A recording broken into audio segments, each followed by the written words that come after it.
ఉత్తర తెలంగాణకు గర్వకారణంగా నిలిచిన ఆల్ఫోర్స్ విద్యా సంస్థల చైర్మన్ నరేందర్ రెడ్డి కీలక నిర్ణయం తీసుకున్నారు. ఆయన రాజకీయాల్లోకి రావాలని నిర్ణయించారు. ఈ మేరకు పట్టభద్రుల ఎమ్మెల్సీ ఎన్నికల్లో తాను పోటీ చేస్తున్నట్లు నరేందర్ రెడ్డి ప్రకటించారు. శాసన మండలిలో తన వాయిస్ వినిపిస్తానన్నారు. ఏ పార్టీకి సంబంధం లేకుండా ఎన్రోల్మెంట్ స్టార్ట్ చేసినట్లు వెల్లడించారు.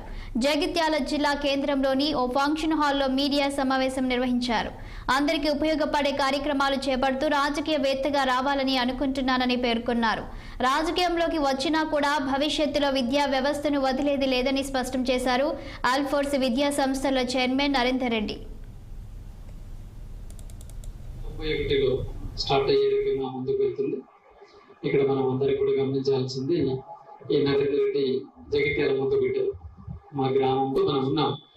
సో ఎందుకు మరి మనం ఈ పట్టభద్రుల ఎమ్మెల్సీలో వెళ్ళకూడదు? శాసన మండలిలో ఒక చదువుకున్న వాళ్ళు, మనలాంటి వాళ్ళు ఉండి ఈ తెలంగాణ విద్యా రంగాన్ని ఇంకా మనం దేశంలోనే అగ్రగామిగా చేసే దిశగా ప్రభుత్వంతో మనం ఎందుకు ముందుకు వెళ్ళకూడదు అని చెప్పేసి ఒక ఆలోచనతో మా పూర్వ విద్యార్థులు, తల్లిదండ్రులు, శ్రేయోభిలాషుల సలహాల మేరకు మరి రాబోయే పట్టభద్రుల ఎమ్మెల్సీలో పోటీ చేయాలని నిర్ణయం తీసుకున్నాను.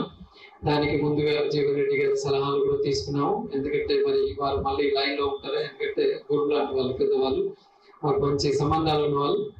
సో అవి నేనైతే లైన్ లో ఉండను, ఆల్ ద బెస్ట్ అని చెప్పి ఉన్నారు.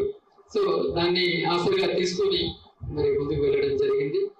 తప్పకుండా మరి అవకాశం ఇస్తే నిరుద్యోగుల పట్ల, ఉద్యోగుల పట్ల, తర్వాత విద్యారంగం, ప్రైవేటు, గవర్నమెంట్ అన్న తేడా లేకుండా ఇంకా ఏ రకంగా ముందుకు తీసుకెళ్లాలి అని తప్పకుండా దాని పట్ల మరి శాసన మండలిలో మనం నా వాయిస్ ను వినిపిస్తూ మరి ఎంతో అనుభవం 30 సంవత్సరాల నుంచి ఉన్నదాన్ని ఉపయోగించి తప్పకుండా మరి దీనిలో ఈ రంగంలో నేను న్యాయం చేయగలను అనే నమ్మకంతో